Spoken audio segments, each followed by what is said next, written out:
시몬 베드로에게 이르시되 요한의 아들 시몬아 내가 이 사람들보다 나를 더 사랑하느냐 하시니 가로되 주여 그러하나이다. 내가 주를 사랑한 줄 주께서 아시나이다. 가라사대 내 양을 먹이라 하셨습니다. 이게 한 번만 하지 않았죠. 처음에는 먹이라, 두 번째는 치라. 그런데 치라는 것은 때리라는 게 아니고 돌보라는 거죠. 또 마지막에 먹이라. 네가 나를 사랑한다면 내 양을 먹여라. 돌보고 먹이라. 이게 목자의 사명인 것이죠. 우리가 뭘 먹이겠습니까? 밥을 먹이겠습니까? 양질의 말씀을 먹여줘야 되겠죠. 그냥 성경 말씀은 음식, 식자재입니다. 우리가 애들한테 밥 먹으라 그러고 배추 꺼내놓고 소고기 한 덩어리 꺼내놓고 푹 썰어놓고 네가 알아서 먹어 이렇게 하지 않잖아요. 그걸 가지고 요리를 합니다. 요리에 정성이 들어가야 되고 또 요리하는 기술이 있어야 되겠죠. 요리에서 만들어줄 대상에 사랑이 그 속에 포함되어야 되겠죠. 그렇게 해서 요리를 해서 주면 맛있게 먹습니다. 마찬가지로 성경 말씀을 던져줘서 그냥 읽어라. 너 성경 말씀을 그냥 단순한 풀이를 해줘서 그들이 먹지를 못합니다. 이걸 맛있게 그들이 먹을 수 있게끔 입맛에 땡기게끔 사람들의 이 식성이 자꾸 변해요. 신시대의 식성과 구시대의 식성이 다릅니다. 세대가 다르면 식자재는 똑같지만 양념도 똑같지만 조리 방법이 달라지는 거예요. 덜 짜게 해야 되겠고 덜 맵게 해야 되겠고 또 거기다 다른 향료를 또 첨가해야 되겠고 이래서 잘 먹을 수 있게끔 개발을 해주는 겁니다. 설교자가 그 역할을 계속 해줘야 됩니다. 그래서 이 말씀 그 다음에 세상의 변화 성도들의 마음의 상태 이것을 잘 연구를 하는 겁니다. 거기에 맞게끔 뒤처지지 말고 그 시대에 맞게끔 때로는 시대보다 약 한 발자국 정도 설교를 준다면 잘 받아먹겠죠. 그렇게 먹이면 성장합니다. 이 목회자는 설교를 통해서 성도들을 성장시켜줄 책임과 의무가 있습니다. 이걸 게을리하면 안 되는 거죠. 요즘 종종 오늘 아침에도 그런 기사가 자녀 학대 사건들이 참 많이 일어납니다. 왜 그럴까요? 그것은요 한국인 의식성에 내 자식이라는 잘못된 인식이 박혀 있어서 그렇습니다. 내 새끼니까 내가 낳았으니까 내가 학교 보내고 내가 옷 사주니까 내 자식이다 내 마음대로 된다는 그런 인식과 또 그렇게 하게 된 깊은 또 원인이 있는데 성장 과정에 비인격적인 대우를 받고 학대를 받고 무시를 받고 구타를 받고 그래서 그렇게 취급을 받았습니다. 그래서 취급을 받았기 때문에 자기도 모르게 무의식 중에 그 상처가 자기가 약자였을 때 강자인 아버지나 어머니에게 받은 상처를 자기가 강자이고 자기 마음대로 할 수 있는 아이에게 상처가 그대로 대물림처럼 그대로 흘러들어가서 그 아이를 대접해 줍니다. 자, 우리 한국 목회자 중에서 성도를 자기 소유물로 여기는 경우가 참 많습니다. 자기 것, 내 양이다라는 겁니다. 절대 내 양이 아니라 주님의 양이죠. 나는 그 양을 잠깐 잘못 들었습니다. 그 양을 잠깐 맡고 있을 뿐입니다. 내 책임은 그 양을 잘 먹이라고 보내주신 것이지 결코 내 양이 아니고 내 마음대로 무시하고 함부로 취급해서는 안 됩니다. 그럼 왜 그럴까? 이것도요 우리 어떤 한국인들이 지니고 있는 어떤 권위의식이라 소유의식을 참 우리가 소유의식이 참 강해요.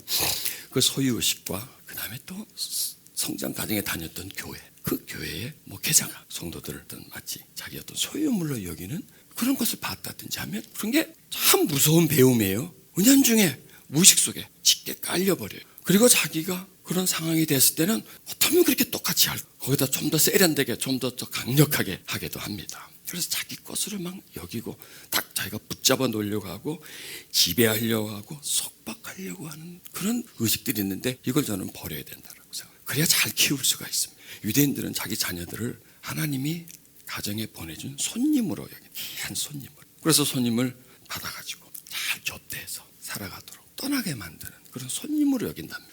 그래서 우리도 그런 인식의 변화, 자녀에 대한 인식의 변화, 그 다음에 목사가 성도들에 대한 인식의 변화를 우리가 가져야 한다. 이제 그래야 예수님이 왜 여기서 내 양을 먹이라, 내 어린 양을 먹여서 그 어린 양을 먹여서 어떻게 하라는 거죠? 키우라는 것. 성장한 양이 되도록 또 새끼를 낳을 수 있는 양이 되도록 키우라. 프로의 세대는 다 수평적인 관계입니다. 동등 관계로 우리가 대해줘야 되고 형제 자매로 대해주고 갑을 약, 강약 이런 공식으로는 다가가서는 안 되죠. 자, 예수님이 하는 비유 중에 주인이 먼 나라로 여행을 떠나면서 종들한테 5, 4, 셋, 둘, 하나 각 달란트를 맡깁니다. 그리고 돌아와가지고 이제 세무를 하죠. 근데 한 달러 받는 종은 숨겨서 그냥 그것만 꺼내놓습니다. 그러자 악하고 게으른 종하고 화를 내죠. 나는 그걸 우리 목회자들이 들어야 한다고 합니다. 그 맡긴 것이 바로 성도라는 겁니다. 나한테 맡긴 게 성도고 그 성도를 살찌게 만들고 성장시켜서 만드는 것, 이게 바로 남긴 것이죠. 그 숫자에 남김보다도 그 한 사람을 얼마나 말씀으로 성장시켜서, 그러나 하나를 받아가지고 그대로 놔둔 것, 어린 양을 받아서 그냥 어린 양으로 그냥 놔두는, 어린아이로 그대로 놔두고서 크지 않게 어떤 틀에 가둬서 해뒀다면 그건 역시 하나님에게 야단을 맞을 그런 우리들이다. 양을 성장시키자. 자, 그렇다면 우리가 어떻게 하면 은혜를 주고 정말 사람들을 성장시킬 수 있는 메시지를 줄 것인가? 정성과 노력입니다. 어느 회사의 기업 가치를 판단하고 거기다 자기 돈을 이제 투자를 할 때요, 매출액도 볼 거고요, 시장 지배 비율도 볼 것이고, 회사의 재무제고도 다 볼 것인데, 그 중에서 그들이 가장 주의해서 보는 것이 이 회사가 연구비 투자를 매출 비율 몇 %냐, 이걸 많이 본답니다. 왜냐하면 연구실이 회사의 미래이기 때문입니다. 작년 12월입니다. 하미제약에서 프랑스 사노피라는 그 제약회사와 지속형 당뇨 신약이라고 하는 한 품목으로 로열티를 5조를 받기로 하고 5천억을 계약금을 받았답니다. 수입의 많은 부분을 막 연구실에다 갖다 붓습니다. 자, 그런데요, 반대로 현대로템이라는 우리가 타고 다니는 전동차, 기차 만드는 그 회사가 있습니다. 근데 그 회사가 몇 년 전에는 한 3조 정도 매출이었는데 서서히 매출이 줄고 그 다음에 중국 기업이 막 치고 들어오는 바람에 적자 기업이 돼요. 그런데요, 적자를 보면서도 임직원들이 월급 올려달라고 막 좋아되니까 그 등살에 못 이겨서 월급을 올려주고, 그럼 그 돈을 어디서 보존해야 될 거다 보니까 연기비를 탁 깎아버리는 겁니다. 현대로템 회사가 앞으로 살아남을 수 있을까요? 봅니다. 왜 이런 말씀을 하냐면, 얼마만큼 내가 설교에 얼마만큼 투자를 하느냐, 얼마나 내가 열정을 쓰느냐. 목사가요, 찬양하는데 설교하는데 모든 열정을 다 쏟아버리라고 합니다. 평소에 좀 모아뒀다가 확 쏟으라고 합니다. 여러분, 이 사람 압니까? 제가 아니고요, 현철이라는 사람입니다. 현철이 노래 중에요, 이런 노래가 있습니다. 언제나 서나 당신 생각, 이런 노래가 있습니다. 한번 읽어보세요. 언제나 서나 당신 생각, 언제나 서나 당신 생각, 떠오르는 당신 모습 피할 길 없어라. 내가 뭐 이 노래를 소개하려고 한 게 아니고요, 내가 뭐 현철이하고 뭐 되겠습니까? 이걸 설명하려고 합니다. 읽어보십시오. 언제나 서나 설교 생각, 언제나 서나 설교 생각, 예. 떠오르는 설교 영감 피할 길이 없어라. 통 안 웃으시네. 이런 거 만드느라고 어제 밤 3시까지 내가 그냥 막 머리를 짜대고 어떻게 하면 좀 재미있게 할까 잠 못 자고 내가 이걸 만들었습니다. 근데 괜히 만들어낸 내가 보니까 언제나 서나 설교의 아이디어를 자꾸 가져오려고 해야 됩니다. 아이디어를 뽑고 계속 그렇게 스토리를 만들어가는, 그러니까 우리의 생각에 집중이 설교에 많이 가 있어야 됩니다. 뭔가를 딱 집중을 해놓으면 딴 거를 해도 생각은 항상 그걸 하고 있는 겁니다. 그래서 나는 항상 설교 생각을 할 거. 그래서 그 영감을 모아서 그걸 기록해가지고 설교하는 것이, 여러분, 설교는요 빈 공간에서 나오지 않습니다. 텅 빈 내 마음의 상태가 나오는 것이 아니라 많이 축적된 은혜, 영성, 노력에 의해서 나옵니다. 자, 예수님의 비유 중에 4가지 땅이 나오죠. 딱딱한 땅, 돌이 많은 땅, 가시가 있는 땅, 부드러운 땅. 이게 저는 설교자의 마음의 상태, 성도들의 마음의 상태라고 저는 비유하고 싶습니다. 딱딱한 내 마음에서 얼마든지 할 수 있어요. 그럼 그 설교는 자연히 딱딱해질 수밖에 없습니다. 또 설교가 돌이 많은 마음에서 나올 수 있습니다. 그 설교는 자꾸 사람들에게 부담을 줘요. 무겁게 만들어요. 설교를 들었는데 뭔가 좀 설교 오늘 메시지 듣고 뭐 홀가분하고 편안하게 상태로 나가야 되는데 뭔가 이렇게 묵직하게 말이죠. 은혜를 묵직하면 주면 되는데 어떤 부담 줘서 나가게 할 수 있어요, 설교가요. 그 다음에 가시, 이거는 찌르는 거죠. 설교가 가슴을 퍽퍽퍽퍽 찌를 수 있죠. 오장육부를 확확 뒤집을 수 있죠. 얼마든지 할 수 있습니다. 다 나를 보고 있잖아요. 나는 마음대로 할 수 있고 저들은 들어야 돼. 그러니까 그 시간이 나의 시간이 되고 내가 평소에 하고 싶은 말을 하는 시간이 되고 공격하는 시간이 된다면 그건 잡는 거죠, 사람을. 그런 설교가 나와요. 왜? 가시가 있으니까. 그래서 이런 것들을 정리를 하고 부드럽고 따뜻하고 평안한 설교를 우리가 해줘야 합니다. 그 다음에 우리가 설교를 하려면요, 수용적 사고, 그냥 보편적 사고 가지고는 깊은 설교를 못 만들어냅니다. 은혜를 주려면요, 설교가 일단 깊어야 합니다. 설교가 맑아야 합니다. 그리고 정말 듣고 싶어야 합니다. 그리고 들으면 뭔가 이렇게 가슴에 착착착착착 닿이고 가슴을 따뜻하게 해주고 뭔가 마음에 뭔가를 채워주고 이런 그 기능들이 설교 속에 있어야 하는데, 그러려면 설교가 일단 깊이 들어가줘야 됩니다. 여러분, 세상은 전부 다 표면적으로 나갑니다. TV를 들어보십시오. 거기 노래하고 춤추고 오락, 요리 막 잡담하는 거, 그것만 보죠. 재미는 있어요. 근데 이것은 뭐냐면 사람들을 표층에 있게 만드는 거예요. 단순 사고에 젖어 있게 만드는 거예요. 그렇다면 설교가 깊이 들어가면 달라, 끌려 들어와요. 그래서 설교를 깊이 해줘야 됩니다. 우리가 보편적으로 가지는 수용적 사고 다가가지 못합니다. 대부분의 사람들이요, 수용적 사고에 익숙합니다. 수용적 사고는 뭐냐? 내가 말하면 그대로 말한 것만 받아들이는 겁니다. 그냥 그걸 기억하고 있는 겁니다. 자, 초등학교에서 대학교까지 어떤 방식으로 수업이 진행되죠? 교수가 칠판에 쓰든지 강의하면 학생들은 적죠. 이게 적자생존입니다. 교수가 농담하는 것까지 다 받아 적어요. 왜? 시험에 나오니까. 그 교수가 시험을 출제할 거거든요. 말을 다 받아 적게 돼. 교수의 생각을 그대로 이전시켜주는 겁니다. 그 사람의 생각을, 그 사람의 틀을. 자, 보세요. 자기의 틀을 저 사람에게 그대로 줍니다. 내 틀만큼 가져가나요? 못 가져가요. 생각에서 생각으로, 두뇌에서 두뇌로 가는 것은 가다가 많이 잊어버려요.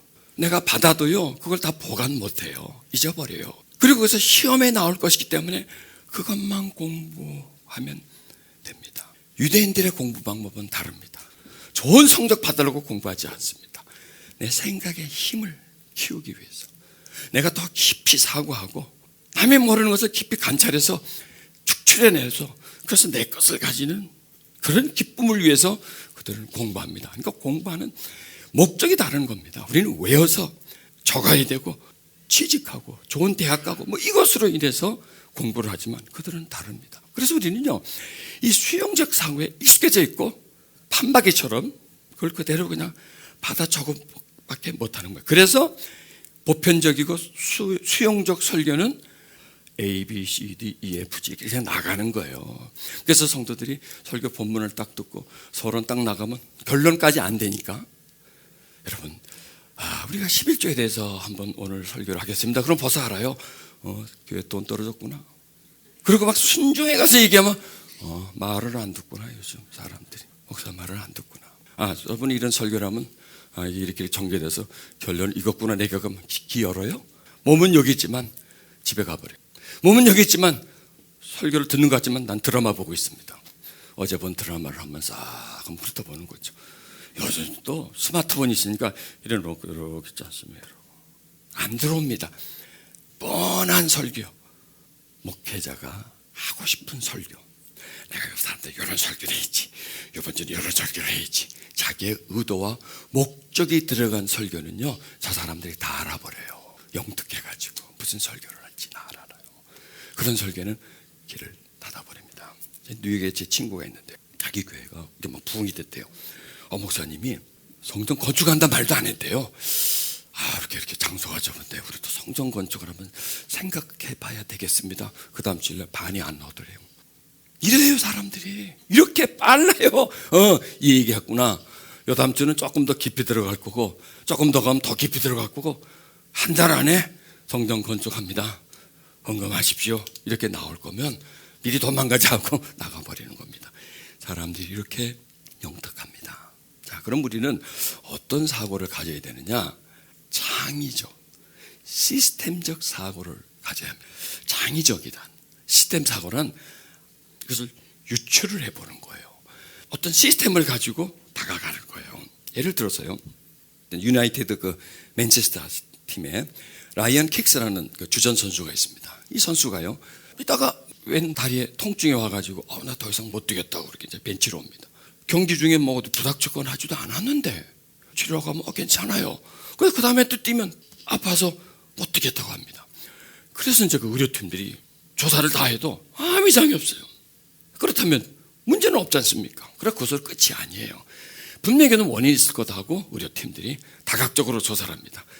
그의 일상생활을 추적해 들어갑니다. 딱 단서를 잡아냅니다. 최근에 수동식 스포츠카를 하나 샀습니다. 차이 매니아들은요, 이 수동식을 좋아합니다. 급발진을 해야 되기 때문에. 수동식은 다 그라치를 밟아야 되죠. 기아를 변속하고 그라치를 밟아야 돼. 게다가 왼발로 하는 겁니다. 그걸 밟고 기아를 넣고 또 떼고 가고 이렇게 하는데, 최근에 샀기 때문에 좀 이렇게 미숙한 거예요. 그리고 할 때 너무 힘이 많이 들어가요. 그러니까 평소에 쓰지 않던 그 근육이었어요. 평소에 쓰지 않던 근육이 쓰고 긴장했기 때문에 이게 막 근육을 많이 쓰는 경기에서 통증으로 다가온다는 것을 발견한 겁니다. 이제 그 선수도 그때 알은 거죠. 이것 때문에 그렇구나. 만약에 이들이 그냥 단순하게 접근했다면 물리치료하고 별 방법을 다 쓰지만 해결을 못하죠. 어떤 사건을 단순하게 그것만 보지 않고 복합적으로 보고 파고 들어가고 더 넓게 보고 그리고 더 깊게 보는 사고가 바로 창의적인 사고, 시스템 사고라고 우리는 말할 수가 있습니다. 성경을 그렇게 접근해 들어가야 됩니다. 다른 각도로 접근해 들어가야 됩니다. 지금 우리가 살고 있는 삶에서 일어나는 어떤 갈등 문제 이런 것도요, 단순 사고로 보면 해결을 할 수가 없어요. 창의적 사고나 시스템적 사고로 파고 들어가면 이런 문제는 이래서 일어나는. 이분이 이렇게 말했는데 그 말 속에는 이런 뜻이 포함되어 있고 이런 행동을 할 수밖에 없는 숨은 원인들이 그 내면 속에 있고 그 상처 속에 있구나. 이것까지 발견하면 좀 폭넓게 바라볼 수 있게 되는 거죠. 이 창의적인 사고, 시스템 사고를 가지고 성도를 볼 때 그들의 삶을 깊이 볼 수가 있습니다.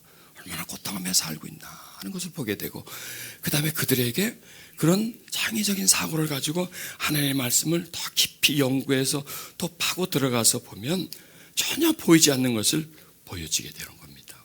마치 형사들이요, 사건 현장에서 단서를 잡아내는 담배꽁초, 족적, 흘린 머리카락 이런 것을 다 수집을 해서 그걸 가지고 침입한 시간 계속 추리에 들어가면서 이제 범인을 잡아나가는 것, 이런 사고, 이런 추리력을 우리가 가져야 합니다. 자, 히브리서 3장 1절에 보면 예수를 깊이 생각하라 이런 말씀이 나오죠. 그냥 생각하라는 게 아니라 깊이 생각하는 겁니다. 깊이 생각하는 것은 뭐냐면 생각하고 또 생각하고 또 생각하고 또 생각하고 하는 물을 파듯이 계속 생각하는 겁니다. 깊이 생각할수록 예수님의 본질에 다가갑니다. 예수님의 마음을 읽을 수가 있습니다. 예수님이 이래서 이런 행동을 하셨구나. 이해하게 됩니다. 그래서 설교는 뭐냐? 내가 설교해야 할 말씀을 깊이 생각하면서 표층에 있지 않고 심층으로 껍질을 벗기고 속살로 들어가는 겁니다. 그리고 그 속에서 발견해내는 거예요. 여러분, 과일은요, 껍질도 의미가 있어요. 그러나 그 속에 또 속살이 있어요. 그 속살 안에 가장 깊은 것은 씨앗이 있어요. 다 달라요. 이 의미들이 다 달라요. 그래서 말씀에 껍질이 아니고 그냥 의미를 담은 어떤 그 속살이 아니고 그 속에 있는 씨앗, DNA까지 찾아 들어가는 겁니다. 쓱 봐가지고 몇 번 읽는다고 되는 게 아니고요. 계속 파고 들어가줘야 됩니다. 창의적 시스템 사고가 개발이 됩니다. 그냥 슬쩍 보고 거기 뜻을 발견하고 주석에 좀 찾아가지고 조합을 해가지고 그냥 설교하는 것은 그냥 수용적 단순히 응용하는 겁니다. 그러나 창의적 사고는 창조해내는 겁니다. 새롭게 만드는 겁니다. 이것을 새로운 옷을 입히는 겁니다. 새로운 의미를 부여해서 나한테서 저 사람에게로 넘어가게 만들어주는 것이 여러분, 이 창의적 사고. 뉴턴이 사과 하나 떨어지는 거를 누구나 봤죠. 수천 년부터 계속 진행되어 오는 건데 거기에서 그냥 넘기지 않은 겁니다. 왜 떨어지지? 왜 위에서 아래로 떨어지지? 단순한 걸 가지고 단순하게 보지 않았던 거예요. 그리고 그걸 접근하는 겁니다. 물도요, 수돗물하고 이거하고 달라요. 똑같죠, 성분은. 그러나 미네랄이 맛이 다르죠. 설교도 그냥 표면적인 설교는 수돗물과 같아요. 픽 틀어서 그냥 주는 거예요. 그러나 막 들어가서 어떤 엑기스를 끄집어내서 그걸 나누는 것은 생수를 마시는 거하고 똑같아요. 균형 잡힌 영양을 섭취해야 돼요. 그게 우리의 성장입니다. 그러니까 육체의 성장과 이 영혼의 성장은 거의 비슷합니다. 단순히 신체는 물질적인 것이고 우리의 영은 영적인 것이고, 말씀을 깊어야 되고 맑아야 되고 순수해야 되고. 대충 하는 건 쉽습니다. 그러나 깊이 들어가면 노동이고 에너지를 많이 소모를 합니다. 그런데 길러내고 내가 먹으면 얼마나 좋아요. 그런 것들이 나한테 많이 쌓여져 있을 때, 보편적 수용적 사고를 해서 설교한 건요, 그 설교와 다른 설교를 섞을 수가 없어요. 그러면 너무 왜냐, 이게 막 내용이 다르기 때문에, 흐름이 다르지만 안으로 들어가서 파낸 건요, 이것과 이것을요 적당히 섞어요. 섞어도 방향이 같거든요. 이것은요, 모든 말씀은요 표면적으로 보면 방향이 이리 가고 저리 가고 저리 가는데, 안에 심층에 들어가서 보면 이것은요 흐르는 방향이 동일해요. 색도 동일해요. 위에서 표면적인 색깔이 다 다른데 내면에 들어가면 색이 동일하고. 참 단순해요. 말씀은요 복잡한 것 같아도. 그래서 그걸 내가 어느 한 본문을 가지고 거기에 깊이 파들어가서 그걸 내가 소유했다면, 또 다른 것을 소유했다면 그게 재산이에요. 여러분, 이 내용들이 이 안에서요 섞여요. 새로운 설교가 나와요. 많이 장작되면 안에서 막 솟구쳐 올라오면서 재즈처럼요 그 사람들의 심령성에 맞는 설교들이 나가게 됩니다. 하자는 것이 아무것도 없습니다. 뭐든지요 거기에 얘기가 들어있어요. 그 얘기를 파내야 되는 거예요. 예수님이 설교하시는데 꼭 얘기같이 하시죠. 근데 그 얘기하는 그 주제, 근원이 어딜까요? 전부 다 자연에서, 땅바닥에서, 날아가는 새에서, 그냥 피어나는 꽃에서, 그냥 아무거나 딱 잡고 쫙 진리를 풀어나가는 겁니다. 그룹을 가지고도 설교를 할 수 있고요, 설교하면 나무 보고도 설교할 수 있고요, 어떤 내용을 가지고도 딱 붙잡으면 이걸 갖고 설교로 만들어 갈 수 있습니다. 그리고 모든 것을 하찮게 보지 않고 소중히 보고 깊이 보시기 때문에, 그리고 항상 묵상하셨고 항상 마음이 평안하셨고, 하면 저들에게 하나님의 말씀을 쉽게 전달해 줄 수 있을까 생각을 늘 하셨기 때문인 것입니다. 무엇을 보든지요 설교의 재료입니다. 여러분, 만화책을 봐도 설교의 재료가 나옵니다. 그래서 신문 사설을 보다가 지금 미국에서 급성장하는 회사들, 애플, 구글, 페이스북, 아마존, 그런 회사들은 각자의 독특한 기업 문화가 있고 그 문화에 의해서 아주 두터운 소비층을 가지고 있어. 그래서 회사가 든든하게 크게 이렇게 흔들리지 않는데, 한국에는 삼성, LG 뭐 이런 큰 회사들은 어떤 그 회사에 독특한 문화가 없고, 좋아서 사지만 언제든지 이 물건 아니면 이거보다 더 좋은 게 나오면 옮겨갈 수 있는 그런 소비자층이 좀 얕다. 그래서 그 사설에 보면 애플은 애플 다음이 있고 아마존은 아마존 다음 같다는 거죠. 아마존 같은 그런 그 문화가 있다. 그래서 다음이라는 단어에 내가 딱 꼽히더라고요. 다음, 그런 다음. 사람은 사람 다음이 있지 않습니까? 각자 사람은 어떤 그 사람의 특징이 있지 않습니까? 기독교인의 특징. 그러면 예수 다음. 과연 우리에게 예수 다음이 있는가? 예수처럼 우리에게서 뭔가 느껴지는가? 그게 없거든요.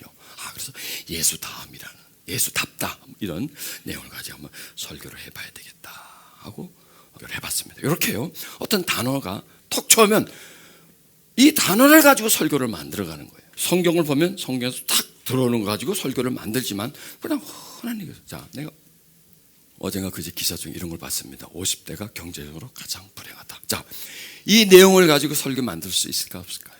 있지요. 왜? 교인들이 몇십 대입니까 지금? 50대가 있잖아요. 그 50대가 많지 않고 그럼 40대도 있을 거 아닙니까? 40대는 뭐 50대 안 되나? 될 거예요. 그러면 이들이 왜 이렇게 힘들어하나? 왜 불행하나? 왜 마음에 고통하나?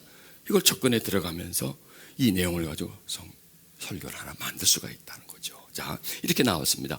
50대의 경우 직장에서 은퇴를 했거나 은퇴 직전입니다. 자영업에 진입해서 경제적으로 어려움을 겪는 등 가장 행복감이 떨어지는 세대이다. 60대 이상도 경제적 행복감이 낮았지만 기초연금 등의 보완으로 50대에 비해서 상대적으로 행복감이 높다. 여기에서 이제 40대, 50대, 60대가 나옵니다. 이걸 딱 보면 이게 교인들이에요. 교인들이 내면이 어떤 상태다, 무엇으로 고통을 찾아내는 거죠. 그래서 또 한번 봐봤습니다. 자, 그 중에서 고통하는 중에서 노후 부족 준비.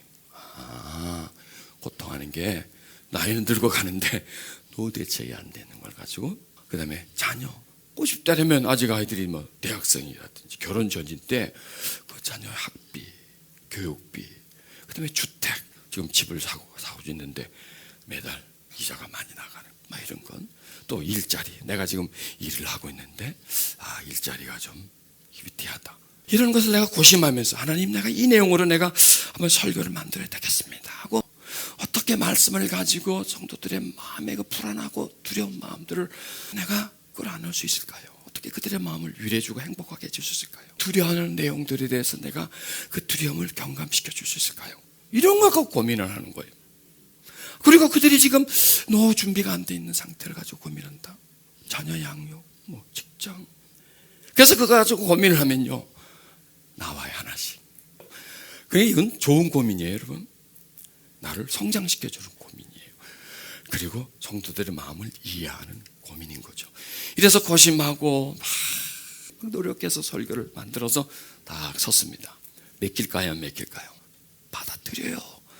저분이 지금 우리의 상황을 안다. 우리 마음을 보고 안다. 현실이다. 그러니까 설교는요, 현실을 다뤄줘야 돼요. 그 사람들이 지금 겪는 현실에 어떤 답을 내줘야 되지, 그냥 우리하고 관계도 없는 얘기, 그 이야기로 끝나고, 그런데 그럼 뭐야 우리한테는? 내가 지금 성경의 역사 배우러 왔나? 그거로 끝나면 안 되지 않습니까? 그 역사를 오늘에 가져와서 그 오늘의 고통을 적용을 시켜줘야 되겠죠. 그리고 어떤 답을 내줘야 되겠죠. 그래서요, 하라, 하지 마라, 이건 아니에요. 하지 말라면 어떻게 안 할 수 있는 방법을 줘야 돼요. 하라 말라는 열쇠가 아니에요. 하지 않게끔 할 수 있는 방법을 단계적으로 줘야 그게 열쇠고요. 하라, 하고 싶어요. 안 돼. 몸이 말을 안 들어. 그러면 어떻게 할 수 있나? 그 방법을 줘야 그게 열쇠예요. 그러니까 설교는 현실의 방법을 주는 것. 그래서 이런 내용을 가지고 뭐 하나 설교를 한다면 참 좋겠죠. 뭐든지요, 깊이 보면 안 보이는 게 보입니다. 스쳐 지나가는 곳에서도요, 이야기가 나옵니다. 저는 이효령 선생의 흙 속의 저 바람 속에라는 전쟁이 끝난 지 한 몇 년 후에 이분이 이제 공무원으로 계시면서 어느 지역에 출장을 갑니다. 이제 공무 중이니까 까만 찝차를 타고 이렇게 가는데, 요 앞에 뭐 이제 옛날 게 신장로 길이잖아. 차 한 대 겨우 지나가는 길이지 않습니까? 노인 부부가 한 손에는 보따리를 들고 둘이 부부가 가러 가는 거예요. 그러니까 이제 기사가 가야 되기 때문에 빵빵 하고 눌렀습니다. 휙 쳐다보더니 뛰기를 시작하는 거예요. 우리들 같으면 저 왜 그러나, 빵빵거리면 비껴서고 차 가게 하면 될 텐데 왜 그냥 찾기를 중간에서 계속 뛰어가는 거예요. 그런데 뛰어가는데 한 손에는 보따리를 꼭 잡고 한 손에는 할멈 손을 잡고 계속 뛰어가는 거예요. 우리는 그거 보면 참 이상하네. 차 처음 봤나? 내가 우리가 잡으러 왔나? 저 보따리 속에 작물이 있나? 뭐 이렇게 어떤 이상한 생각을 할 것 아닙니까? 그게 보편적 사고예요. 그러나 이영 선생은 그걸 딱 보면서요, 찡 가슴에 전달되는 애수를 느끼시는 겁니다. 노인의 그 뒷모습 속에서 민족의 서름을 본 거예요. 수천 년 동안 950여 회의 침략을 받았어요. 그리고 최근 얼마 전에 6.25 동란이라는 게 있었어요.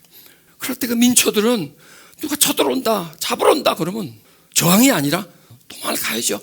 그리고 도망을 가는데 혼자 가는 게 아니라 그나마 있는 살림살이, 그 가족, 그걸 가지고 끌고 그걸 뛰는 모습을 보면서 우리 민족의 아픔을 본 거예요. 한국인의 심성을 본 거예요. 그 글을 보면서 어떻게 이런 모습 속에서 이런 거를 볼 수 있나? 이 선생은 참 다르다.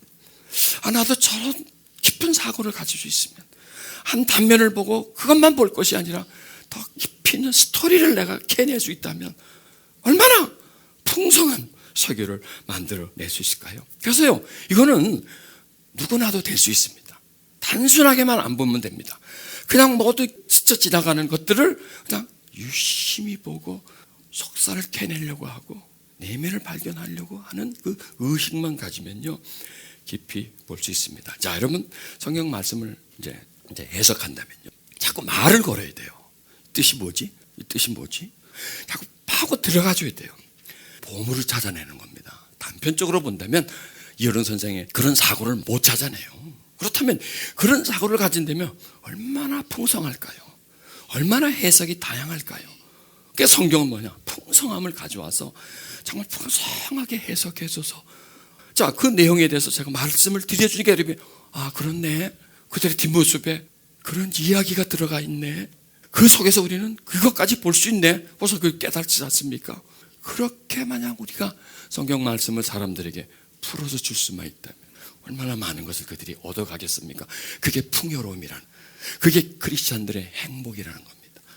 그런 풍요로움을 많이 가진 게 목회자의 행복이라는 겁니다. 큰 목회, 사람 많은 목회, 그게 아니고요.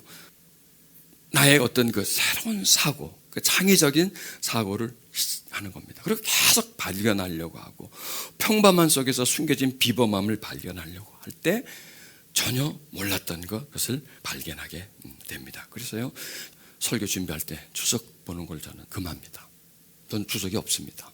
있는 거예요. 성경만 가지고 파고 남이 해놓은 것을 보면 이거 괜찮네 하고 그걸 응용한다면 이게 내게 아니에요. 그 사람 걸 잠깐 빌려서 사용하고 나도 잊어버려요. 주석 보고 설교를 만들죠. 다 잊어버려요, 내가요.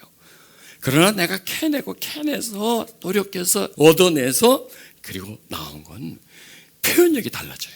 그리고 사람들이 받는 게 벌써 달라요. 모르죠, 그분들이 주석에서 빼낸 건지. 그러나 사람은 영리해요. 마음에 있는 것을 받아요. 얼마만큼 정성을 쏟았는가, 그 정성을 받습니다. 우리가 입장을 바꿔나 보는 겁니다. 내가 설교를 하지만 내가 듣는 입장이 돼 봅니다. 그래서 내 설교를 한번 들어보는 거. 이 설교가 참 마음에 와 닿는다. 이까지로 우리가 올라가줘야 돼요. 그 다음에요, 내가 여기서 설교하지만 앉은 사람이 지금 이 소리를 어떻게 듣나. 제가 오늘 이제 교회를 이제 많이 다니잖아요. 큰 교회인데요. 웅웅거려가지고 알아듣지를 못하겠습니다. 조금 음향장치를 조절하면 큰 돈 안 들여도 그만 조금 조정만 하면 좀 들릴 텐데, 그래 이분들이 주일날 와가지고 너 뭐하고 가냐, 웅웅웅 되는 그 소리만 듣고 아무 의미도 없고, 그분은 열심히 설교를 하는데 그 설교가 안 들어오는 거예요. 그분은 뭐냐, 그냥 자기 입장에서만 한 거예요. 그냥 전하기만 한 거예요. 전하면 들을 것이다. 이렇게 나왔을 텐데 그 자리에 한 번도 안 앉아본 거죠. 일본에 오랜 역사와 전통을 지닌 그 백화점이 불황이라서 그 불황을 타개하려고 여러 가지 방법을 동원합니다. 광고도 많이 하고요. 그 다음에 막 50%, 70% 세일을 하고 손님들 끌어들여서 매출을 좀 올려야 될 것 아니겠습니까? 연예인도 동원해봐도 도대체가 그냥 약발이 먹히지가 않습니다. 백화점 문 닫아야 되는 거 아닌가 하는 그런 고심에 찬 사장이요, 모든 매장을 이렇게 걸으면서 왜 안 팔리지? 물건은 고급이고 전반들은 저렇게 팔려고 노력하고 그리고 싸게 하는데 사람이 안 들어와. 들어와도 사지를 않아. 이거 왜 그러지? 하고 하다가 가만히 있어봐. 나는 지금 사장의 입장, 물건을 팔려는 입장인데 내가 입장을 바꿔서 내가 고객의 입장에 한번 돼보자. 왜 안 사는지. 이 사람은요, 왜 안 사는지를 사장의 입장에서 찾으려고 했는데 고객의 입장에서 왜 안 들어오고 안 사는지를 찾아보자고 고객의 입장에서 백화점을 돌다 보니까 꼼짝꼼짝 놀라는 거예요. 이런 상태로 이게 물건을 사겠냐. 이게 막 쏟아져 들어오는 거예요. 물건을 그냥 막 쌓아놓고 막 몇 퍼센트 세일한다고 막 뻘건 현수막 막 붙여놓고 거기다 또 물건을 쓱 고르려고 하면 막 조급원이 찾아와가지고 그냥 사라고 막 이게 막 강매하듯이 하고, 왜 자기도 실적을 올려야 되니까. 통로는 좁고 앉았으면 좋겠는데 의자도 하나 없고 이게 엉망인 거예요.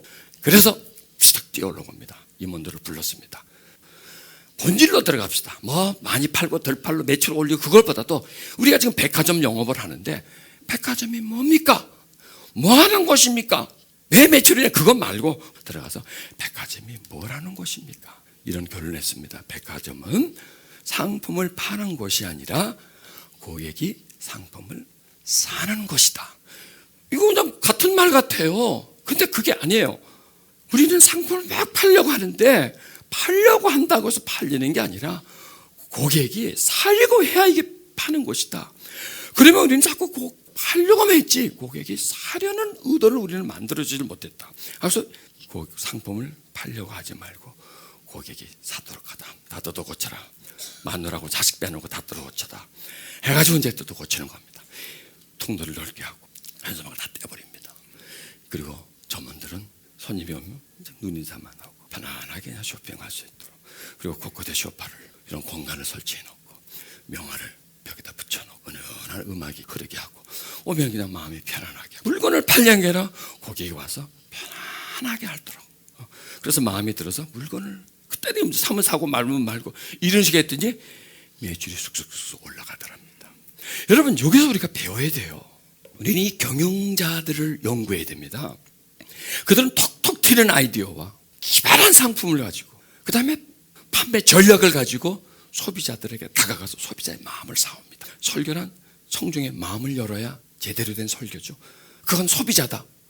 소비자들이 지갑을 열어야 된다. 지갑을 열려면 좋아야 되고 마음에 쏙 들어야 되고 매력에 끌려야 되고, 그래야 지갑을 열듯이 성도들이 마음을 열게 하는 설교를 해야 된다. 그 제가 지난주 그런 말씀을 드렸지 않습니까? 여러분, 자, 이 백화점에 뭔가라는 그런 고민을 하고 본론을 냈듯이 우리는 한번 고민을 해보죠. 교회란 뭐죠? 교회란 뭐죠? 설교란 뭐죠? 목사란 뭐죠? 추리에 들어가 봐야 됩니다. 여러분, 삼성에서는 어떤 문제를 가지면 매출이 떨어진다, 뭐 소비자의 반응이 안 좋다. 그럼 그걸 가지고 왜 안 좋지? 그럼 어떻게 하지? 디자인을 더 좋게 할까? 이게 아니라 뭐 때문에 디자인이 안 좋으면 왜 디자인이 안 좋아? 어떤 이유 때문에 하고 문제를 계속 파들어가면 답이 하나, 두 개 정도로 딱 끝나버린답니다. 그러나 문제를 밖으로 가지고 나가면 이래야 되겠네, 저래야 되겠네, 전략을 바꿔야 되겠네, 중구난방으로 복잡해지는 거예요. 그러나 파고 들어가면 딱 하나입니다. 목사란 뭐지? 자꾸 파고 들어가야 돼요. 목사의 기능이 뭐지? 최고의 기능이 뭐지? 교회란 뭐지? 교회는 뭐 하는 곳이지? 교회는 성도들이 말씀을 들으러 오는 곳입니다. 이렇게 생각하십시오. 교회의 기능은 딱 하나. 그들이 와서 말씀을 듣고 가는 곳이 바로 교회다. 뭐 이게 무슨 더 이상 덧붙일 게 뭐가 있나요? 그래서 교회는 교통이 좋아야 돼, 주차장 확보를 많이 해야 돼, 화려해야 돼, 이런 거 소용없는 거예요. 그건 거치장이에요. 교회 인테리어, 그건 껍데기예요. 지금 현대 교회들이 그런 걸 굉장히 신경을 많이 씁니다. 그래서 교인 수 확장, 교회 확장, 성전 확장, 주차장 확보, 이것에 막 애를 씁니다. 난 그게 아니라고 생각해요. 그거 부족해도 괜찮아요. 가장 중요한 것은 뭐냐? 성도들이 말씀을 듣고 깨닫고 말씀을 채워서 갈 수 있는 그런 상황을 만들어주는 겁니다. 성도가 설교를 듣고 싶도록 하라. 끌려오게 만드는 겁니다. 설교에 끌려오게 만드는 거. 이걸 우리가 해줘야 됩니다. 그래서 여러분 자꾸 고민해야 돼요. 이 껍데기 갖고 고민하지 말고요, 본질을 가지고 계속 고민을 하면요, 답이 나와요. 내가 뭘 해야 될지 나와요. 성도들에게 뭘 줘야 할지. 지금 현대교회들은 성도들의 머리를 키워줍니다. 마음을 키워줘야 돼요. 마음을 위로해줘야 되고, 마음을 뭔가 턱 태우는 게 있어요. 그러면요, 내가 기억해야지. 그렇게 우리 기억력이 안 좋거든요. 기록을 하세요. 요즘 뭐 스마트폰이 있으니까요, 그걸 끊어놓고 뭐 다 기록을 할 수 있어요. 몇 자 정도 다. 이제 우리 본론으로 이제 가십시다. 자, 로마서 12장 2절에 너희는 이 세대를 본받지 말고 오직 마음을 새롭게 함으로 변화를 받아 하나님의 선하시고 기뻐하시고 온전한 뜻이 무엇인지 분별하더라. 이제 이 내용을 가지고 이제 설교를 한다고 하십시다. 그렇다면 설교의 어떤 방향을 딱 정해놔 버립니다. 어디로 갈 것이다. 설교의 목적은 뭔가, 계속 그걸 이제 추구에 들어갑니다. 저는 이렇게 설교의 목적을 단순하게 만들어 버립니다. 믿지 않는 사람에게 구원받으라. 믿는데 성령을 모르는 사람에게는 성령 받으라. 그 다음에 변화하라. 이 세 내용 속에 계속 저는 모든 설교가 이 내용을 추구하는 겁니다. 그러니까 목적과 방향은 뭐 주제 설교라든 강해 설교라든 내용이 많겠지만은, 그러나 그 목적, 포인트를 딱 잡아놔줘야 됩니다. 그래서 어떤 설교가 그쪽 방향으로 흘러가는 거예요. 설교의 목적이. 설교 준비가 참 쉬워요.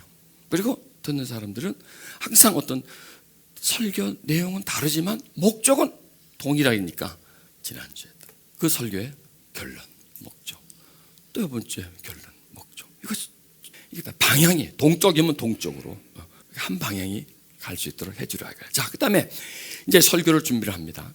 한 줄기지만 이거를 톡톡톡톡톡 자릅니다. 그래서 이렇게 이제 만약에 이제 로마서 12장 2절 말씀을 가지고 설교를 한다면 쪼갠 다음에 이제 너희는 이 세대란 세상이거든요. 이 세상을. 그러면 지금부터 이제 파고 들어가죠. 세상이 뭐지? 단순한 논리로 들어가면 안 되겠죠. 세상 다 알아, 이 세상이야. 세상이 뭐지? 세상을 파고 들어가는 겁니다. 표면적으로 보다가 세상은 뭐지? 세상은 뭐지? 그 너희와 이 세상, 우리죠. 인간, 성도와 세상. 이것은 어떤 관계지? 이런 걸 자꾸 파고 들어가죠. 이 관계를 비유를 한다면 무엇이라고 할 수 있겠지? 저는 물과 고기라고 비유를 합니다. 너희는 고기고 세상은 물입니다. 고기가 물속에 살죠. 고기가 들어 마시는 게 물이고요. 후 뱉는 게 물이고요. 잠자는 것도 물이고요. 영양 섭취도 물이고요. 다 물이에요. 물밖에 못 나와요. 고기는 물속에서 살아요.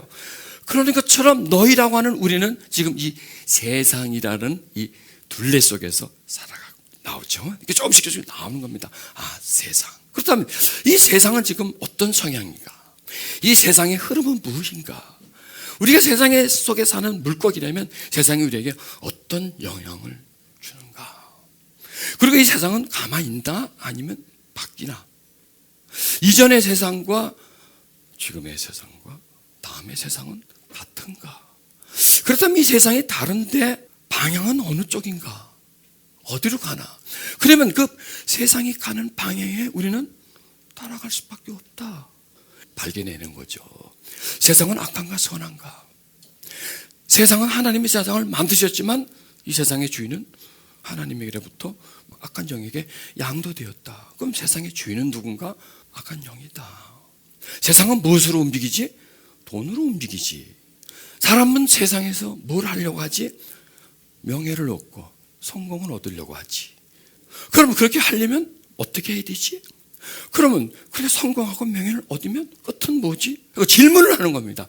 아니 말씀에게. 왜냐하면 이 말씀을 하나님이 주셨잖아요. 이 말씀은 성령의 감동으로 기록된 말씀이니까 이게 성령입니다. 성령. 이 성령은 그런 용도의 설교, 지혜와 계시의 말씀이기 때문에 그러면 보편적으로 보면 세상인데 뭐지? 악한가 선한가? 색깔은 무슨 색깔일까? 색깔이라면 맛을 본다면 무슨 맛일까? 이 세상이. 그 세상의 이 목적은 뭐지? 계속 파고 들어갑니다. 여러분, 너희는 이 세대를 이거 하나 가지고 1시간 설교 못할까요? 해요. 너희는 이 세대를 가지고 1시간 설교만 해요. 그 다음에 너희는 이 세대와의 관계를 한층 더 깊이 들어가면 2번, 3번, 4번, 5, 6번 설교를 할 수 있어요. 너희는 이 세대를 나와 세상의 관계를 계속 파고 들어가면서 표층 속으로 들어가는 거예요. 나를 알게 돼요. 설교를 듣는 성도가 나라는 존재. 그 다음에 둘러싸고 있는 세상. 그리고 세상의 그 문화. 세상을 지금 지배하고 있는 자본, 정치, 권력. 사람들이 세상에서 뭘 보고 지금 뛰어가고 있나. 경주마처럼 결승점을 향해서 막 달려가고 있습니다. 1등하기 위해서. 그리고 승자만 독식을 하게 되고 나머지는 그냥 이름 없이 사라져 버리는 그런 그 처절한 경쟁 구조. 그렇다면 우리가 이 세상에서 그런 경쟁과 투쟁의 구도 속에서 달리는 경주마처럼 달려가서 1등 하려고 해야 되느냐? 그렇게 1등 했을 때 우리는 뭘 얻겠느냐? 이런 걸 계속 추리해 들어가는 거예요. 이런 데서요, 우리 삶의 본질을 찾아가고 새로운 가치관을 향유하게 됩니다. 세상은 계속해서 우리들에게 어떤 가치를 자꾸 부여해줘요. 근데 세상이 우리에게 부여해주는 가치는 다 돈이에요, 이거예요. 성공, 왜? 성공이 돈이니까. 명예, 왜? 명예 얻으면 돈 들어오잖아요. 권력 잡으면 돈 휘둘릴 수 있지 않습니까? 뭐든지 쫓아가는데 최종 목표가 뭐냐? 뭐니가 그 속에 있는 겁니다. 그걸 추구하는 거야. 그게 가치관이에요. 그걸 세상이 TV를 통해서, 매스컴을 통해서, 살아가는 상황을 통해서 그걸요 계속 주는 거예요. 여러분, 물고기가 물속에 있으니 뭘 먹을 거야? 물밖에 더 먹을 겁니까? 여러분 한번 가상해 보십시다. 그 어항의 주인이 물고기가 있어요. 어항에다가 미량의 청산가리를 넣어도 안 죽어요. 매일 조금씩 넣어 보십시다. 안 죽어요. 그러나 독성이 세포 속으로 파고 들어가서 독한 고기가 안 되겠습니까? 청산가리에도 살아남는 고기가 안 되겠을까요? 독한 고기가 되는 겁니다. 지금 세상은 사람을 계속해서 독하게 만들어버려요. 잔인하게 만들어요. 여러분, 이 세상에 일어나는 사건을 보십시오. 인간이 동물이 되고 있어요. 기계가 되고 있어요. 세상이 그렇게 만들어요. 경쟁 구도 속에서 인간을 동물처럼 만들고 잔인하게 만들고 인면수심의 존재로 만들고 관계와 모든 걸 다 차단시켜 버리고 외롭게 만들어 버리고 우울증에 걸리게 만들어 버리고, 그래서 세상은 뭐냐? 돈 벌게 하고 돈 쓰게 만들고, 그런 소비 구조 속에서 사람들은 소득과 소비를 가지고 행복하다라고 여겨요. 이 소비가 일반 소비가 있습니다. 필요한 것만 사는 겁니다. 그 다음에 가소비가 있습니다. 이걸 하나 샀는데 하나 더 가지고 싶어. 좀 더 폼 잡고 싶어. 빨간색을 샀는데 노란색도 하나 입고 싶어. 그건 가소비입니다. 그 다음에 중독 소비가 있습니다. 막 사야 되는 겁니다. 지금 전부 다 이런 소비 형태로 나가잖아요. 소비에 행복이 있어요. 행복이 아니죠. 쾌락이죠. 즐거움이 있죠. 그럼 소비하려면 많이 벌어야 되잖아요. 벌려면 어떻게 해야 됩니까? 뛰어가야 돼요. 경주마처럼 뛰어가서 돈 벌어야 돼요. 그리고 교회는 그걸 뭐라고 합니까? 복이라고 말하잖아요. 복이다, 복. 성공해라, 복. 왜? 소득이 많아지니까. 소득이 많아지면 소비할 수 있으니까. 거기서 어떤 즐거움과 쾌락을 얻을 수 있기 때문에 이 세상이 우리를 그렇게 사육하고 있어요, 여러분. 세상은 교활해요. 너무 무서워요. 우리는 너무 몰라요. 매일 물속에다가 독성을 타는지. 붕어가 어떻게 합니까? 붕어는 물밖에 안 보이는데, 그 떨어진 먹이밖에 안 보이는데 주인을 못 봐요. 먹이 주는 주인을 못 봐요. 그러고서 뭔가를 떨어뜨리고 있어요. 계속 먹이를 주면서 뭔가를 떨어뜨리고 있다면 그걸 먹게 되면서 서서히 여러분 중독되어져 가는 것이 바로 우리들입니다. 이 세상이 뭘까? 하고 이 세대를 계속 발굴해 들어가면, 그리고 세상의 본질이 나와요. 그리고 나와 세상 너무 긴밀하게 연결시켜서 거기서 그냥 다 엄마 전 먹듯이 다 그거 먹고 그 세상에 나를 양육시키듯이 살아서는 안 되는구나. 우리는 그러면 하나님은 어떤 관계냐? 우리와 세상이 아니라 우리와 하나님이에요. 그렇죠? 우리 안에. 그럼 설교가 그걸 해줘야 되는 거예요. 설교가 그 맥을 끊어줘야 돼요. 우리와 세상의 맥을 끊어줘야 되고, 세상이 준 중독을 설교를 통해서 해독을 시켜줘야 되는 거예요. 세상의 나쁜 영향력을 말씀을 통해서 좋은 영향을 줘야 되고, 세상이 더럽혀 놓은 가치관을 물질에다가 표적을 딱 두고 살려는 가치관을, 물질이 소중한 게 아니라 만드신 분이 더 소중해. 지금 살아가는 이 세상은 한 세대로 끝나고, 우리가 살면 한 세대로 끝나는데, 지금 살고 있는 이 세상보다 우리가 가야 할 나라가 더 소중해. 목표를 바꿔줘야 돼요. 사는 이유를 바꿔줘야 돼요. 설교 속에서. 그걸 못하면 우리는 아무것도 못하는 거예요. 그리고 성경은 우리에게 그걸 계속 메시지를 주고 있어요. 자, 거기까지 왔습니다. 그래 뭐야? 본받지 말라. 본받는다. 본다, 받는다. 본다, 우리 매일 보죠? 지금 저를 보고 있잖아요. 밖에 나가면 많은 걸 보잖아요. 또 들어요.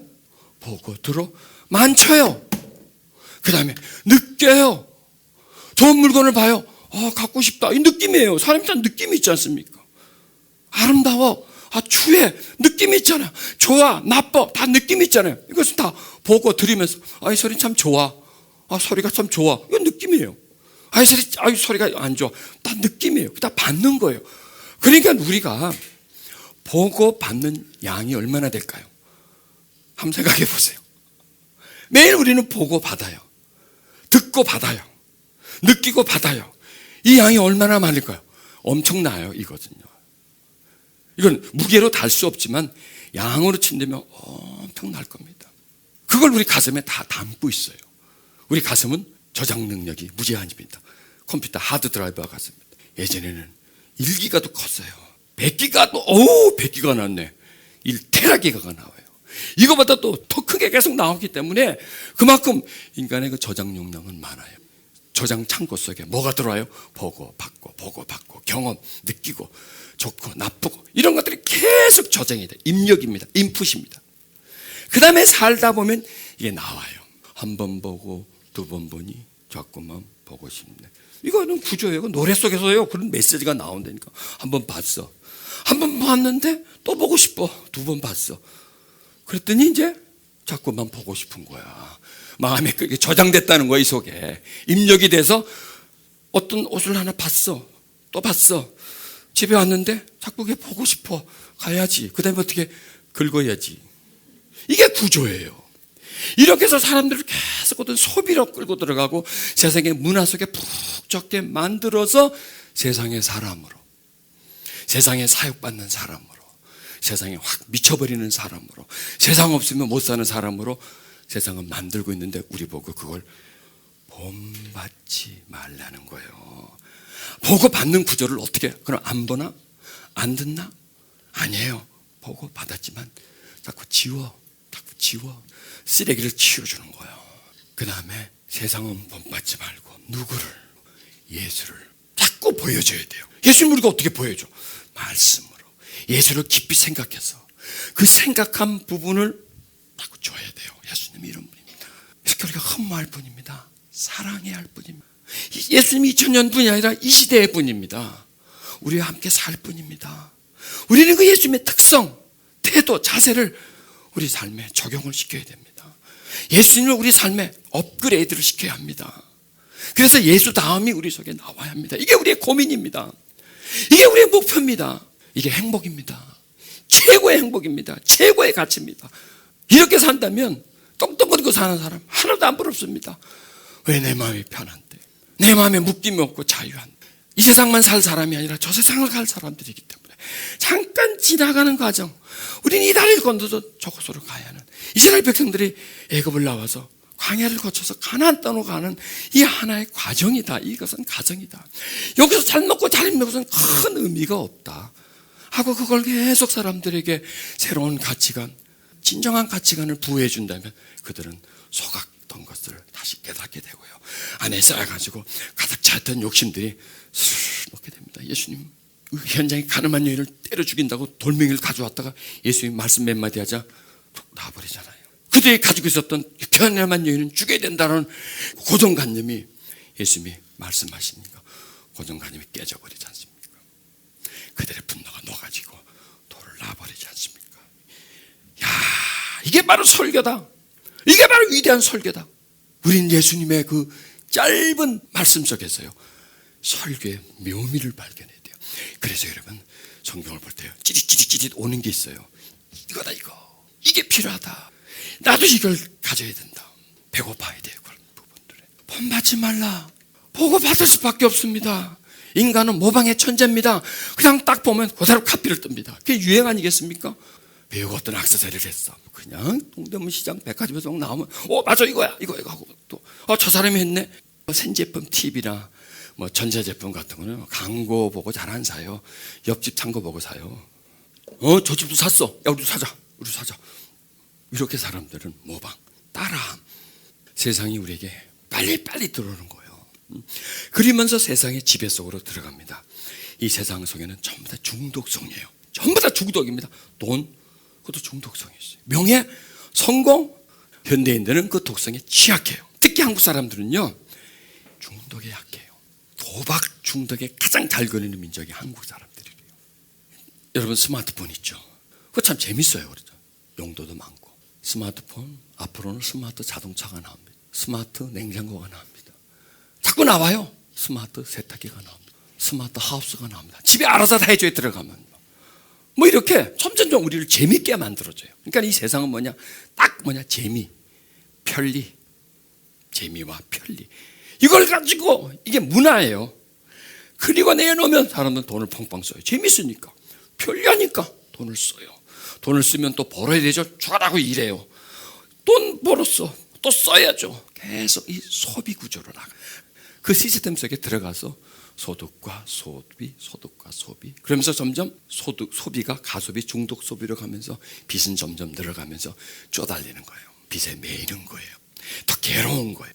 이런 게 세상의 구조다. 우리의 삶이 나와요. 우리는 어떻게 살아야 되느냐.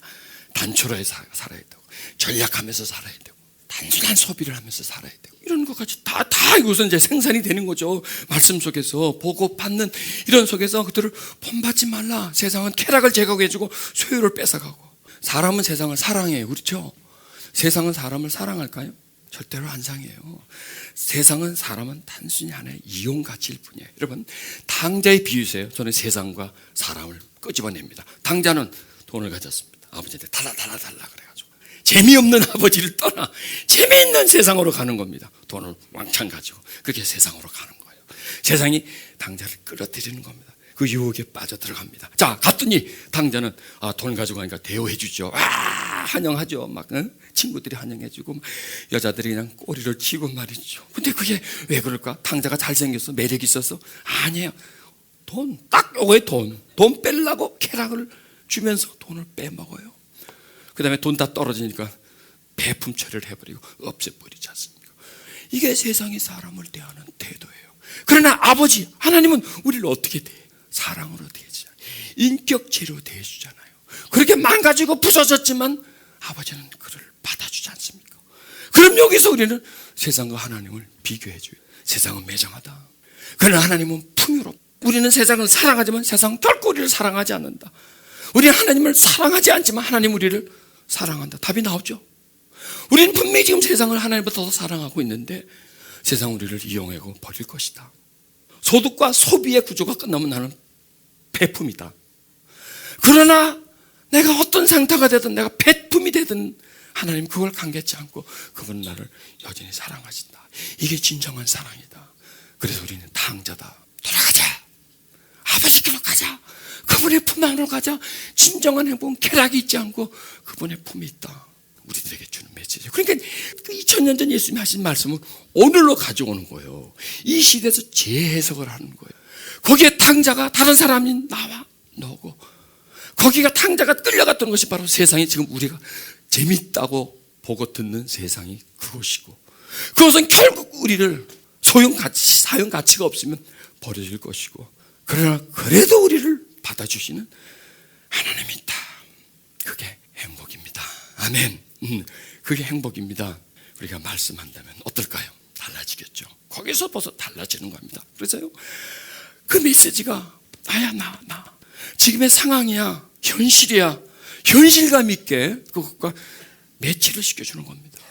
그래서 말씀이 우리 생활 속으로 생활이 우리 말씀 속으로 이렇게 막 엉켜야 돼요.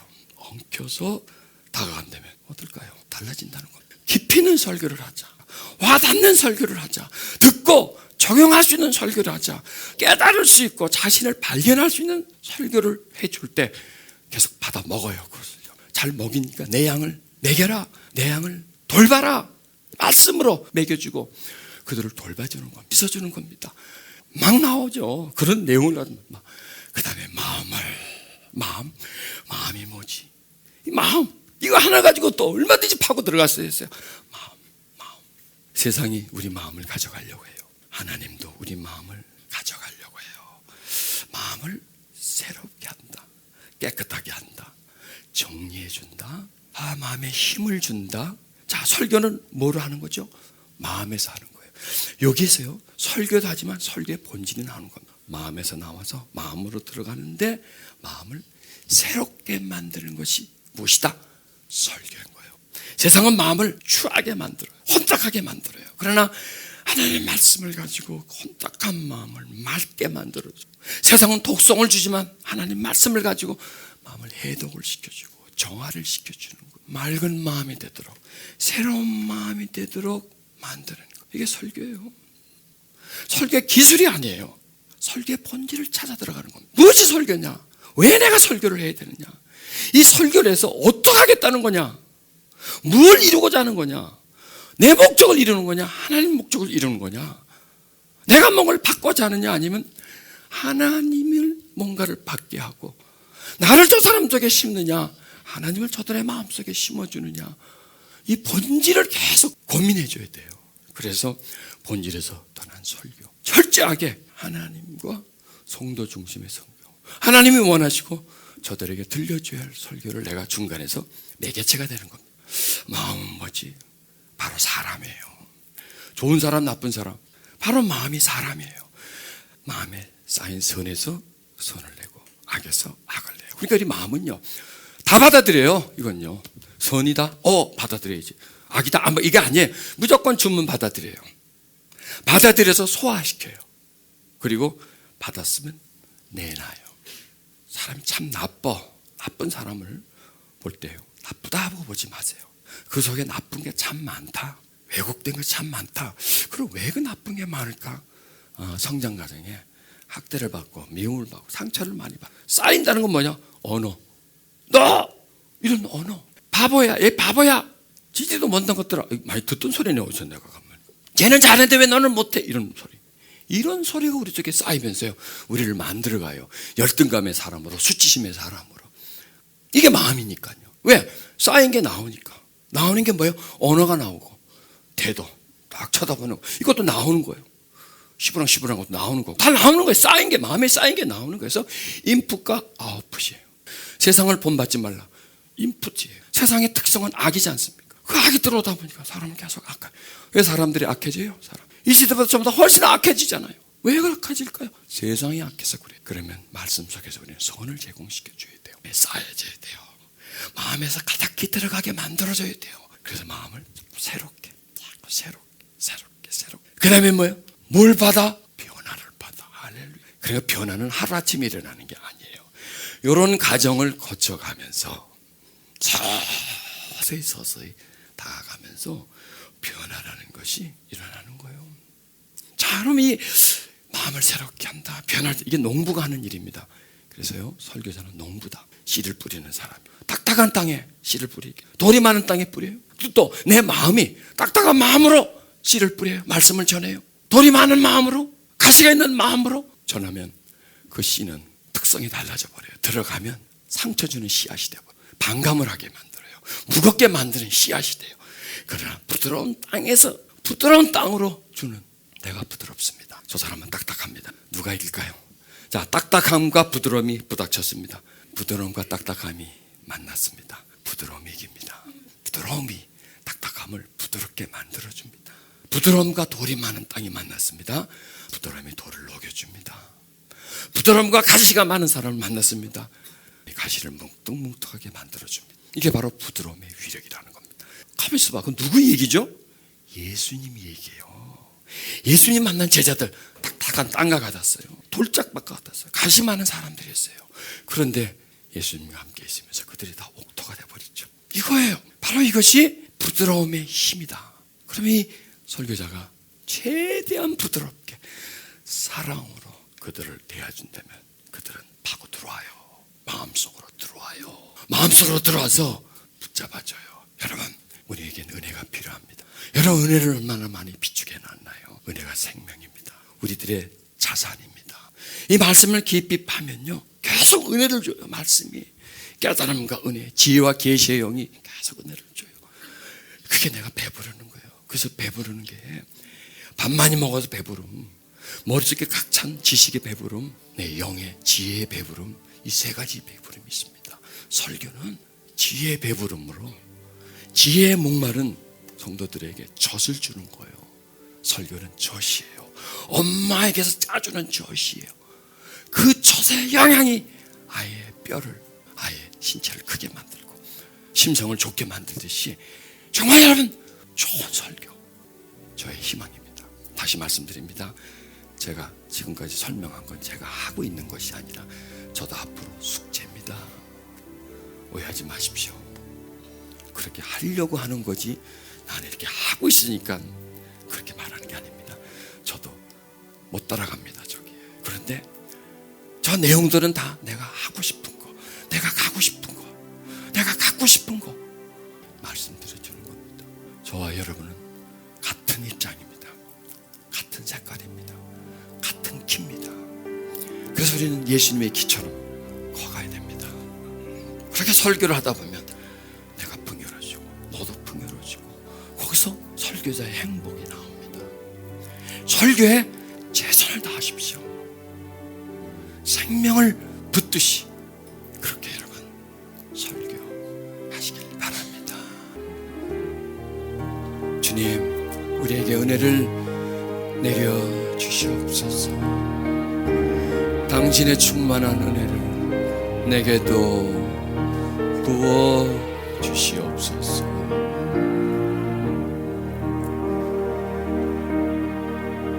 주의 주시고 은혜를 내려주사 고충 많게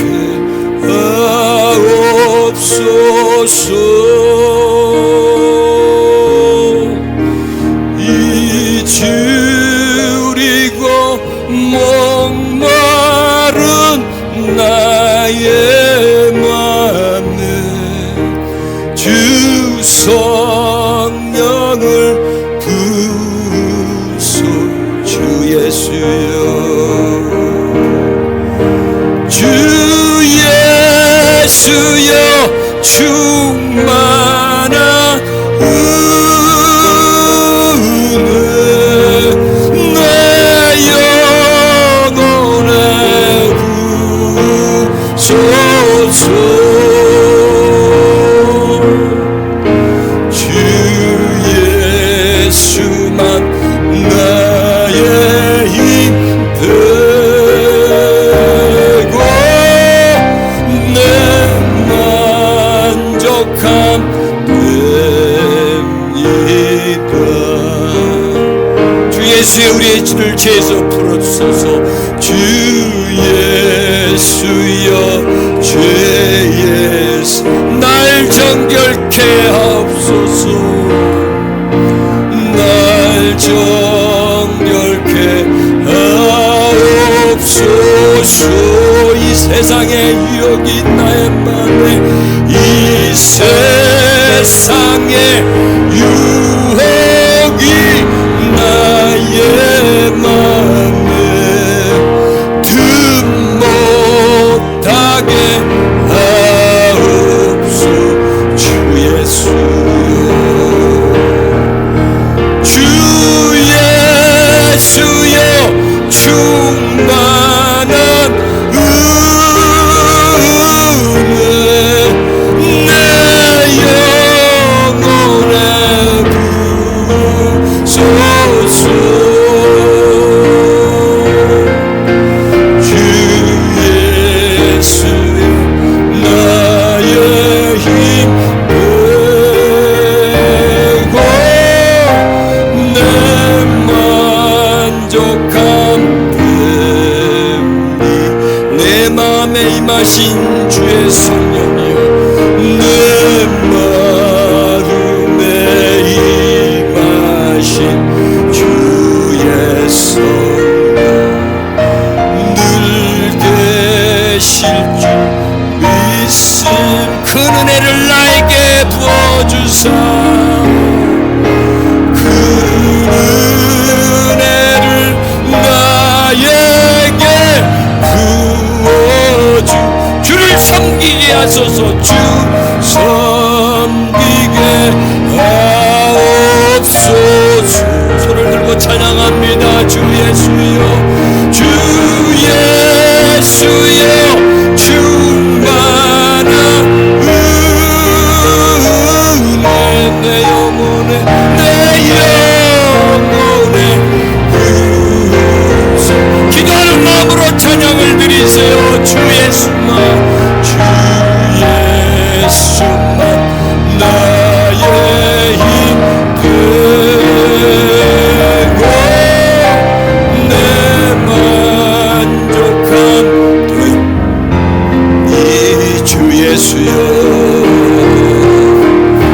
주 예수여, 충만한 은혜 내 영혼에 부소서. 주 예수만 나의 힘됨, 주 예수만 나의 힘. 이 시간 다같이 통성으로 기도하십시다. 예수님, 당신의 은혜를, 당신의 영성을, 당신의 마음을 나에게 내려주소서. 내가 당신을 닮아가고 당신을 따라가고 당신에게 젖어들기를 원합니다. 나에게는 은혜가 없습니다. 나의 심령은 메마릅니다. 척박합니다. 은혜를 줘야 하는데 젖이 없습니다. 오, 주 주 예수여, 오 주 예수여, 은혜를 내려주소서. 충만함 속에, 하나님의 은총 속에 있게 하소서. 오 주 예수여, 주 예수여, 주 예수, 주 예수여, 주 예수여, 오 주 예수.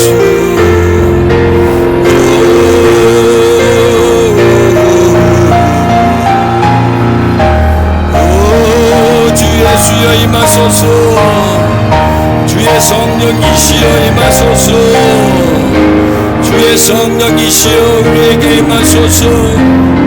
오 성령이시여 임하소서. 내 마음에 임하소서. 내 심령에서 맑은 물이 나오게 하시고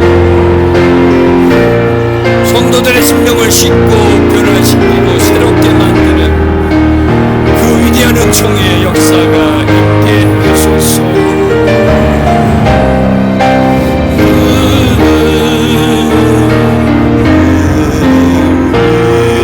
두 손을 가슴에 얹고요.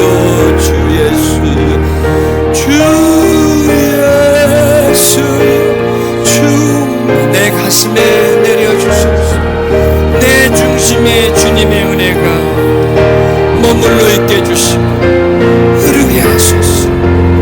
주님의 그 은총이 내 마음에 흐르게 하소서. 맑은 물을 가지고 줄 수 있게 해주소서. 샘물이 나오던 내 영혼에서 맑은 물이 흘러나게 해주소서. 깊이 볼 수 있게 해주소서. 더 깊이 다가갈 수 있게 해주소서.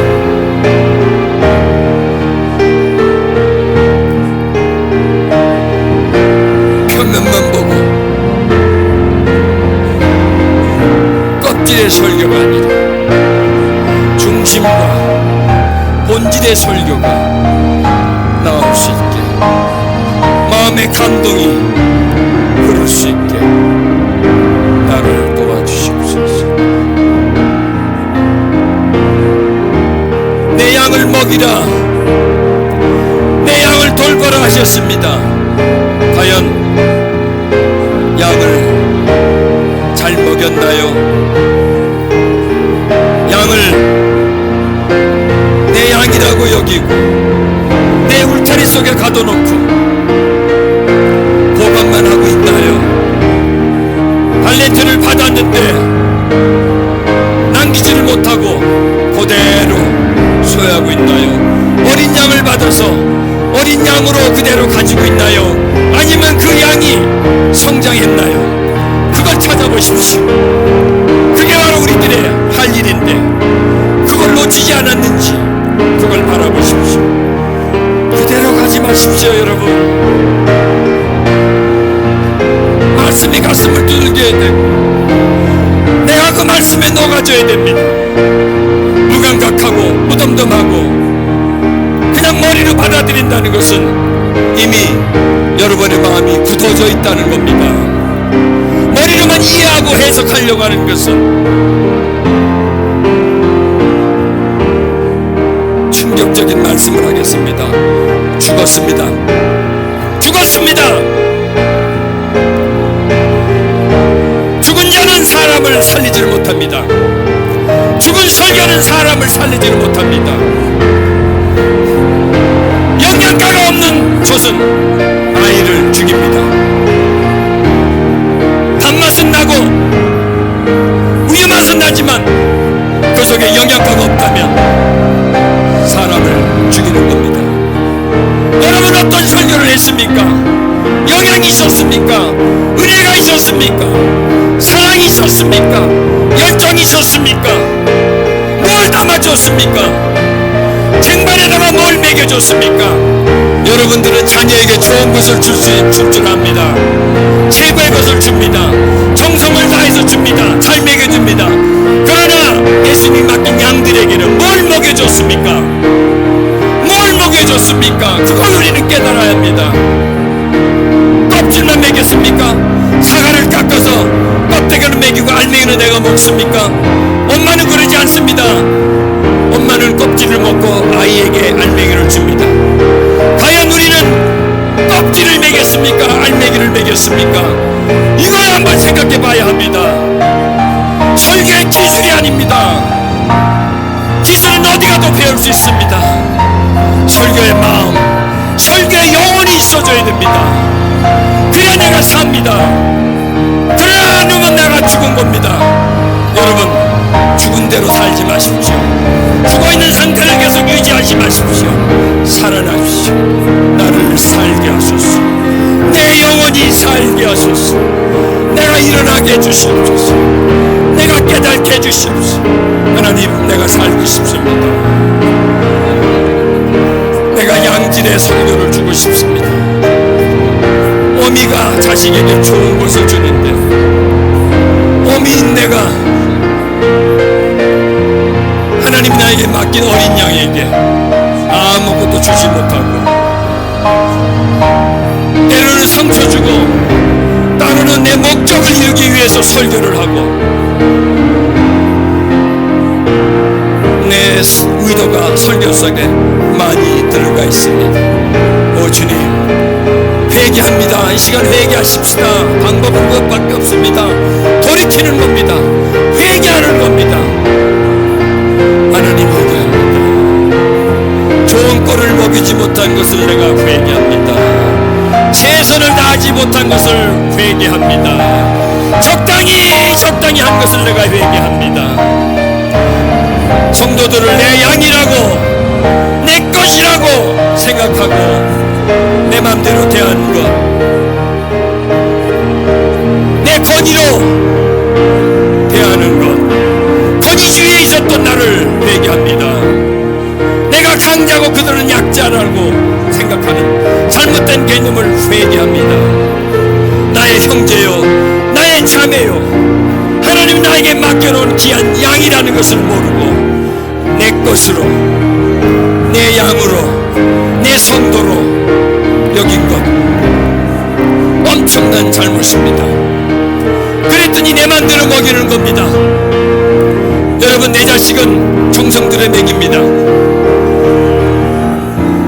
자식을 내 아듯이 하십시오. 하나님 상처 준 것 회개하십시오. 마음을 무겁게 한 설교 회개하십시오. 딱딱하게 만든 회개하십시오. 무겁게 부담감만 팍팍 준 거 회개하십시오. 설교는 부담이 아닙니다. 부담을 들어주는 겁니다. 설교는 하라고 명령하는 것이 아니라 할 수 있는 방법을 제공해 주는 겁니다. 설교는 같이 가는 겁니다. 오.